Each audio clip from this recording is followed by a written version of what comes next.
Level 0, normal life. Normal Tuesday morning. You're making coffee. The news is on. You're thinking about a meeting you have at 10. Maybe you're thinking about what you want for lunch. Then there's a knock at the door. You weren't expecting anyone. You open it. 2 men in suits. A woman behind them. One of them holds up a badge. FBI. The other one is State Department. They're not smiling. One of them says, "We need you to come with us right now." Not a question. Not a request. You leave your coffee on the counter. You never go back to that apartment again. Level 1, the duty to warn. The room they take you to has no windows, fluorescent lights, a metal table, 3 chairs, a folder sitting in the center of the table like it's been waiting for you. They sit across from you. One of them opens the folder. He explains something called the duty to warn. It's a legal mandate. When a U.S. government agency intercepts credible intelligence about a specific, imminent threat to a private citizen's life, they are legally required to inform that person. He slides a document across the table. Your name is on it. Then he slides something else. Intercepted communications. Translated from Farsi. Your name appears 3 times. Your photograph is attached. There are notes about your daily routine,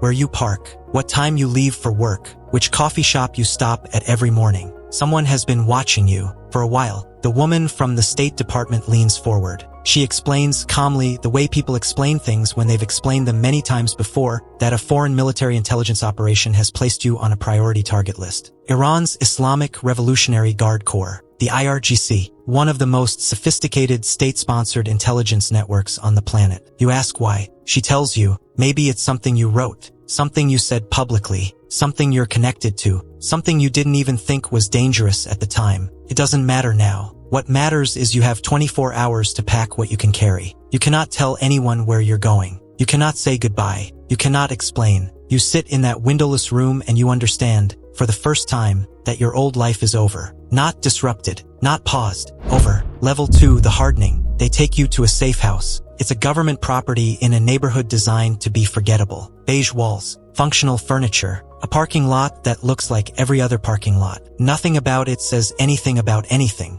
The next 72 hours are a dismantling. A team of specialists goes through your entire digital existence. Social media accounts, deleted, not deactivated, deleted. Bank accounts, frozen, then quietly restructured under a different name. Email addresses, wiped. Phone gone. Your presence on the internet, every photo, every comment, every tagged memory, scrubbed to as close to 0 as they can get. They hand you a burner phone, then a second one, then an encrypted communication device that looks like a calculator from the 1990s. You are told how to use it. You are told what never to say on it, even when you're sure the line is clean. A protection detail moves in. They're not agents. They're operators. Former military. The kind of people who notice things you don't even know you're supposed to notice. They teach you what they know. Not everything. Enough. You learn how to check your car before you get in. What to look for underneath the chassis. What a magnetic tracker feels like when your hand finds it. What an improvised device looks like when it doesn't want to be found. You learn how to memorize escape routes. Not 1, 3. Primary, secondary, tertiary. Every building you enter. Every room you sleep in. You learn to sleep with a bag at the foot of your bed. Passport, cash, a change of clothes, a burner, a small first aid kit. Everything you need to disappear in under 90 seconds. You lie awake that first night staring at the ceiling. 3 weeks ago, you were worried about a work deadline. Level 3, the target. Life doesn't stop. You still have to exist inside it, but existing looks different now. You move in armored SUVs with tinted windows, rotating vehicles, unpredictable routes. No 2 commutes are the same. That's intentional. Pattern is death. Predictability is an invitation. For public appearances, there are protocols. A bulletproof vest under your shirt. Advanced teams who sweep the venue. Overwatch. Someone on a rooftop. Someone on a corner. Someone behind you in the crowd who isn't really in the crowd. You start seeing the world differently. You can't turn it off. Every stranger becomes a question. The man at the coffee shop who keeps glancing toward the door. Is he waiting for someone? Or is he tracking who walks in? The woman at the crosswalk who looked at you twice. Was that recognition? The car that's been parked across the street for 3 days. Is it always there? Or did you just start noticing it? Your security team shows you something one evening. Surveillance photographs. Someone has been watching you. Before the safe house. Before the knock on your door. Gathering pattern of life data. That's the term. Pattern of life. What time you wake up. What route you take. Who you meet. Where you linger. Building a map of your existence so that one day, at the right moment, they can step into it and end you. One afternoon, in a crowded space, it hits you all at once. The noise, the bodies, the exits, the faces. Your chest tightens. Your vision narrows. Your heart is running without you. Your first panic attack, not your last. One of the operators tells you something afterward. He says it quietly, like he's telling you something he shouldn't. He says, they have infinite time. They can wait months. They can wait years. They can wait for the one morning you're tired. The one afternoon you forget to vary your route. The one moment you relax. You only have to slip up once.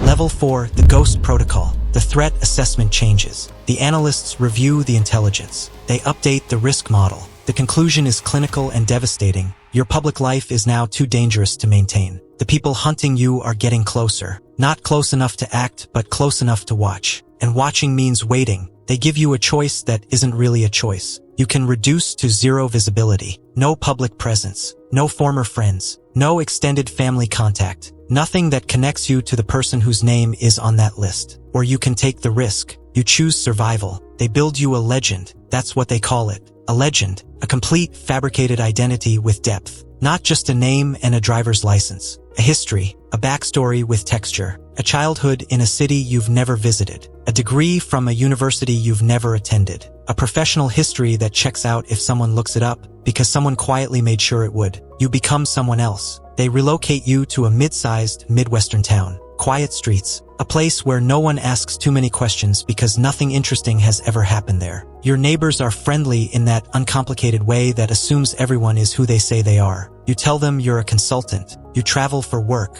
You're settling in slowly. You like the quiet. Every word is a lie. Every morning you wake up and wear another person's face. Every conversation is a performance. Every neighbor who waves from their driveway is someone you're deceiving completely. The isolation doesn't arrive all at once. It seeps in, slowly, the way water gets into walls. You can't talk about your day. You can't call a friend and vent. You can't tell anyone who you are or what you're going through, because you are not who you used to be, and what you're going through is classified. No one knows you. No one knows you even exist. Level 5, the breach. The intelligence changes overnight. The chatter spikes. That's the word they use. Spikes. SIGINT signals intelligence, intercepts from multiple sources, all pointing in the same direction. A team has entered the country. Entry point unknown. Current location unknown. Objective view. 3 a.m. A hand on your shoulder. One of the operators. His voice is flat, controlled. That controlled tone that means something has already gone wrong. We need to move, right now. You grab the bag from the foot of the bed. You are out of the house in under 90 seconds. You find out later, not much later. A tactical unit approached the property 6 minutes after you left. They entered through the back.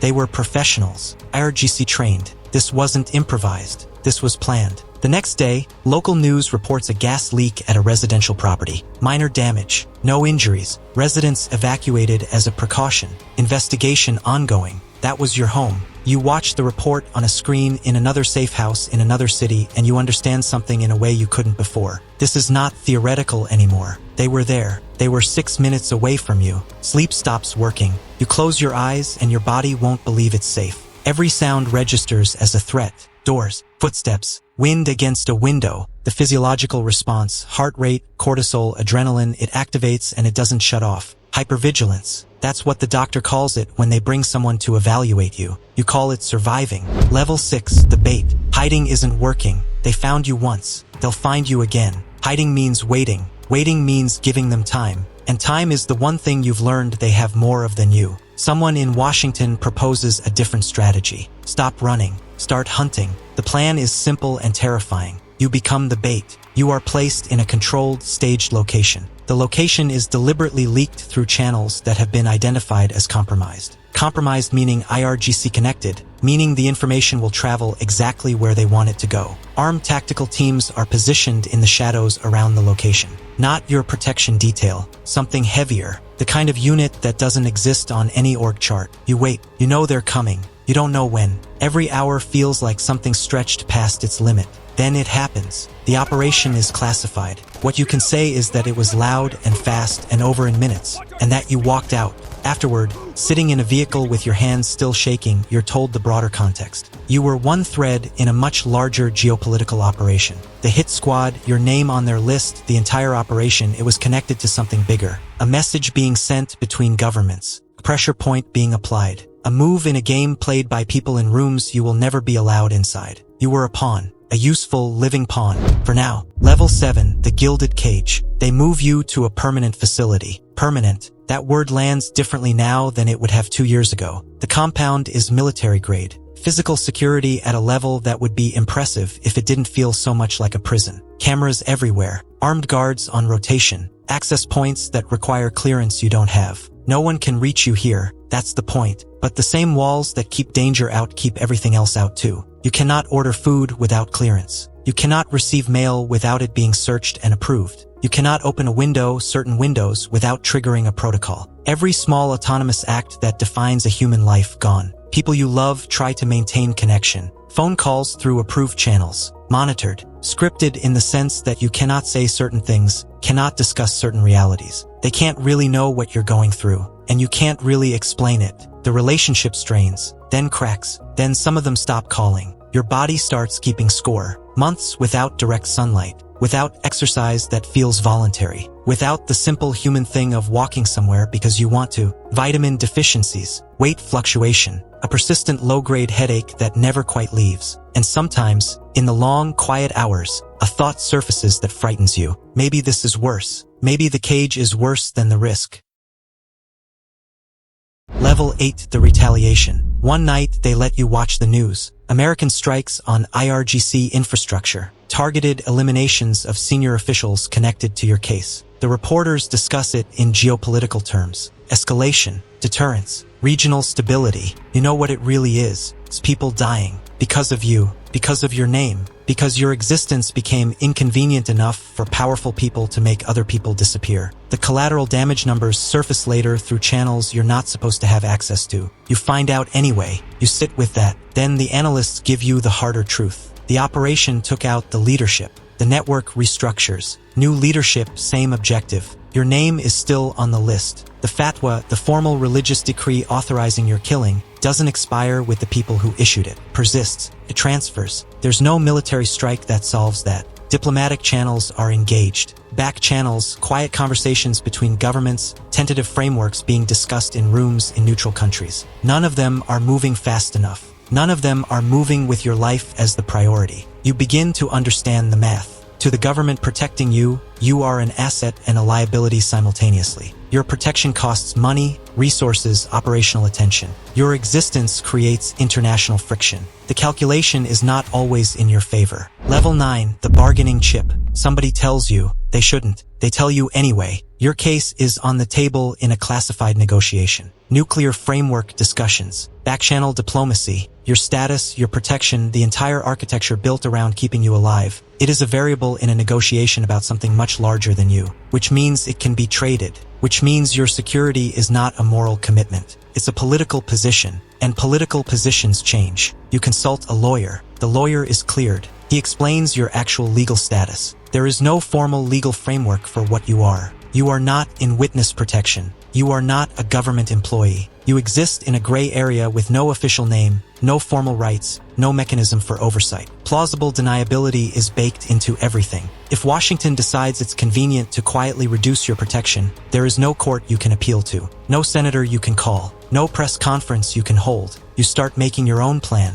quietly, independent of the people protecting you. A separate fund, a separate identity inside your identity, a network of 1 or 2 people outside the system who know something true about you. Just enough, just in case the protection disappears one morning the way your old life did. With no warning. Level 10, the phantom. Years pass. The regime that issued the order changes. Not in the way that matters. The faces change. The structure doesn't. The fatwa remains. A piece of paper, a religious and political decree, attached to your name in a file somewhere in Tehran, still active, still valid, still pointing at you. You grow older under a name that isn't yours. The people who knew your real name get older too. Some of them die. Natural causes. Time. You can't attend the funerals. You can't send flowers under your real name. You can't tell anyone at the service who you were to the person in the casket. You write eventually. Everyone in this situation eventually writes. It's the only way to make sense of it. A memoir. Years of your life, the truth of what happened, what was done to you, what was done in your name, can never be published. The manuscript sits encrypted on a drive you keep in the bag at the foot of your bed. The go bag that never goes away. Even now, even decades later, even in a life that is theoretically stable. The paranoia doesn't leave.